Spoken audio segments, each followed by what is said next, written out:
you know, the guys did very well. They worked hard, they played with a lot of determination and passion. And especially in the second half, you know, the implementation of the tactics, I thought, you know, was really good by the players. And all in all, I think we deserve to win. And it's unfortunate that Trinidad and Tobago get knocked out at this stage. In terms of your preparation for tomorrow's game, what is the preparation like, and what can we expect? Well, I think one, we forced to make 7 changes for the game because we have injuries to 3 of the top players, the captain, Christmas, Reggie Richardson, Chan, and the main striker, Carl Ford. They all came down with serious injuries. And then we want to widen the pool of players having already qualified. We want to widen the pool by giving exposure to 3 or 4 players that was on the bench and a younger players coming into the team.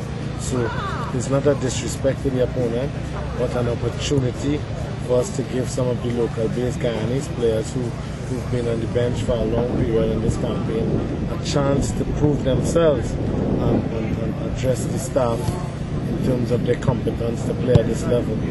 In terms of domestic players in the domestic league? Yeah, I think we will have about 5 or 6 of them we drafted into the squad. Young Treon Bob and Colin Nelson, who plays with Caledonia, and Drew Durant, who plays with Northeast Stars. So, you know, it's an opportunity to give some of the youngsters a chance to address the staff, and again, as I said before, to prove to us that they can play at this level. This game now becomes a very, very important practice game for us. You know, where we can, because we know Trinidad and Tobago is going to come and play very hard in this game. The players are wounded, the pride is wounded. And I think, you know, it will be a very, very, very good test for us in this game on Tuesday. Jamaal, from a personal standpoint, how do you feel now that you have won this game? How do you feel personally? What is the feeling like? I think it's hard to be very personal about this, and I say this in all sincerity. You know, personally, my feeling is for the work that has been done to me as a young player, people like Alvin Cornell, Jimmy Blah, and then as a young coach, people like Alvin Cornell, Jimmy Blah, and Kenny Thomas, and the values that they inculcated in me as a young and upcoming coach. I think, you know, the feeling is one for me to be proud for them that they've been able to produce, you know, 2 coaches who, you know, had a big say in a very important match in Caribbean football, which is Anton Corbin being on the opposite side without a Fista. And when I look at the back page and the newspapers and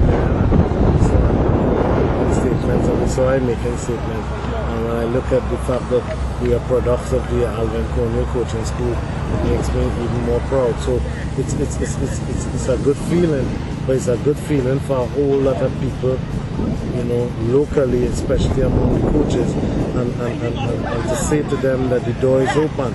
You know, that we can get jobs not just in Trinidad and Tobago now, but we can get jobs throughout the region because we've invested a lot of time and effort and resources into our coaching career. No disrespect for the foreign coaches coming in, but we've learned from them. We've carried their bags. I personally have polished their shoes, you know, and done everything that is necessary, you know, and I think, you know, our time has come now. And I'm not afraid to step up to the plate and say, yes, this is our time and we must take the ship.